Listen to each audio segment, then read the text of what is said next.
All right, Shalom Israel. This is your brother Warby coming back to you again with another lesson, another impromptu lesson. Before I get started, I'm going to give all glory, honor, and praise to Yahweh, Bahashem, Yahweh Shai, Bahashem Rakakwadash. Double honors to the apostles and the elders of Great Millstone who rule well. Peace and salutations to the hopeful and humble elect that's out here doing this work in truth and sincerity, rightfully dividing the word of truth across the four corners of the planet Earth from where we were scattered. Peace and blessings to you, Aqua, that are subscribed to my channel as well. And salutations to you all that are joining in. Okay. So, I was kind of meditating on something. And the Spirit moved me to just, make a lesson out of it and put this one on wax. Recently I just returned back to the States, and just from being on just a quick vacation, just something, to reset my mind. And one of the things that I do admire about being out of the country is people behave differently. They view life differently when you're outside the borders of Babylon the Great, also known as America. Okay. And one thing I realize is the way that people treat fellow man when they are abroad, is much different than this place. This place, man, is all dog eat dog.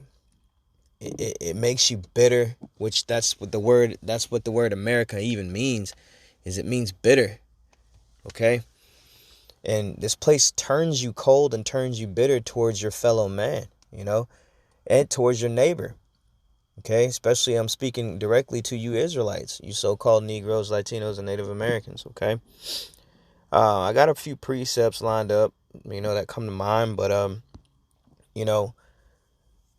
it just makes, the energy towards this lesson, it just makes me realize it's just that, this place, it makes you completely hate people, it gives you no respect for, anybody that is of color or anything, it makes you hate yourself. It's all about a dog-eat-dog place, dog-eat-dog world. You step on top of each other to get other things. It's full of pride and all types of things, man.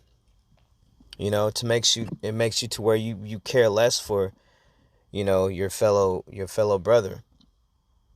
Okay. So I got this precept right here that comes to mind. This is Romans 12. And I'm going to start here. Okay. It says, be of the same mind one toward another. Mind not high things, but condescend to men of low estate. Be not wise in your own conceits. Okay. Recompense to no man evil for evil. Provide things honest in the sight of all men. Okay. And that's one thing that you find out here in America, man. The first thing that you find out when you first talk to somebody, this place actually conditions you to lie or to exaggerate, which is just another form of lying. You have to actually, and whenever you first meet a person, the first 5 minutes of a conversation is all lies. It's all BS. Hopped up non-truths or just flat out lies, man. Even when you meet, it doesn't matter what gender they are. If you meet a man, he's going to lie to you about something or tell you something that's not true, whether it be his job, whether it be his family or the chick he's dating or even what he likes to do in his daily life. He's going to lie to you about something. And then it's going to take you, an enormous amount of time and energy to really figure out what the truth is. And then at that point, you kind of have to figure out for yourself whether it was worth the time spent or not, when all of that could have really just been avoided in the first place. Okay? Same thing with a woman. You have to go through this whole game of finding out what's real and what's not. And, that's it's just a conditioning of being here in this place, man, in this destructive, wicked cesspool of a kingdom known as America. Okay? One of the first things that I realized whenever I returned back from being being abroad was that how unfriendly that this place was, man, or how unfriendly it is. I came from a place where everyone was welcoming, eager to help out people. If you were in need of anything, they were kind, nurturing, loving. Okay? And things were very simple, and the vibration was very spiritual and uplifting and upbeat. It made you really enjoy wanting to be around people. But then when you return back to the States, you see how ugly people really are towards their brother, their neighbor. Okay?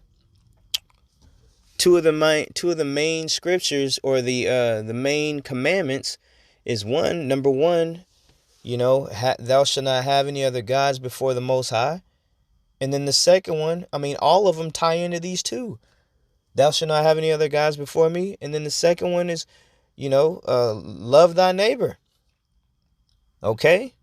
And it's not, that word love isn't a mushy feeling, okay? But still, you're supposed to do unto thy neighbor as you do unto yourself. And you will definitely not find that here in America. All right? People step on each other every day, week in and week out, man. And destroy one another. For vanity's sake, for things that don't even matter. Okay? So I'm going to get back to these precepts real quick. I'm going to start back at 16 again. This is Romans 12 and 16.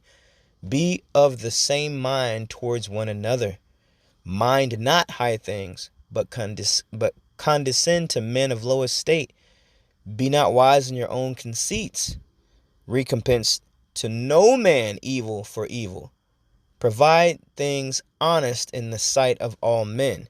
If it be possible, key word, if it be possible, as much as lieth in you, live peaceably with all men. And you see, a lot of us forget that, man, in our daily walk, man, in our daily struggle. A lot of you are so filled with hate, man. And you don't even know it. You don't even realize it. Most of the time, it's not even your fault. It was just because of conditioning, the way you grew up or what you've been around so long, to the point to where coming into the faith will make you realize how jacked up you really were or really are currently. Okay? The world wasn't supposed to be that way. Men aren't supposed to be so unfriendly, so bitter, and so cold towards one another. It was never meant to be that way. You find that more so here in America than anywhere else on the planet Earth. Okay? That's just the truth, man. And that's why whenever coming into the faith and coming into this ministry was the greatest thing that ever happened to me. It taught me really how to be able to live and how to conduct myself as a man of the Lord. And once you get that understanding and you abide that by, and you live by that, actually, then you will start to see how much of a difference this truth really creates.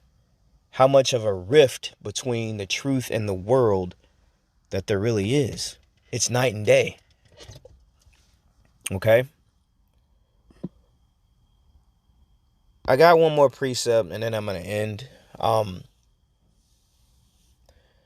You got to start being a little bit better to people, man. Just being a decent person. Okay? And it doesn't matter who it is. It doesn't matter who it is, who you know, or if you know them at all. Live peaceably and be at peace with all men. Because you never know who it could be, man. The Lord could be testing you. Okay? It could be a person that's in a way worse situation than you are. And the Lord could send them up to you just to test you to see what you do, man. to see if you're going to be a good servant and how you treat them. And based off of that could be your next judgment, man. The Lord could take you out because of it. Okay? This is the book of Hebrews, chapter 13, verse 1. It says, let brotherly love continue. But here's my point right here, and this is primarily the motivation for this message and for this epistle. Okay? Be not forgetful to entertain strangers, for thereby some have entertained angels unawares. Okay? And for some of you goofy people out there, an angel is a messenger of the Most High. Okay? They keep record. They take down account of everything that happens. And then they go back and they report. Okay? I'm going to read that again. Hebrews 13:2. Be not forgetful to entertain strangers, for thereby some have entertained angels unawares, man. So be mindful who you do good to, man. Be mindful what you say to people. Be mindful how you move when you're talking to somebody, man, or you're talking to somebody, even somebody you don't, especially people you don't know. You know? You never know who it could be that the Lord sends to test you. All right? And so with that, I hope this lesson's been edifying. And until next time, this is the brother of Warabah signing out. And I'm going to say shalom.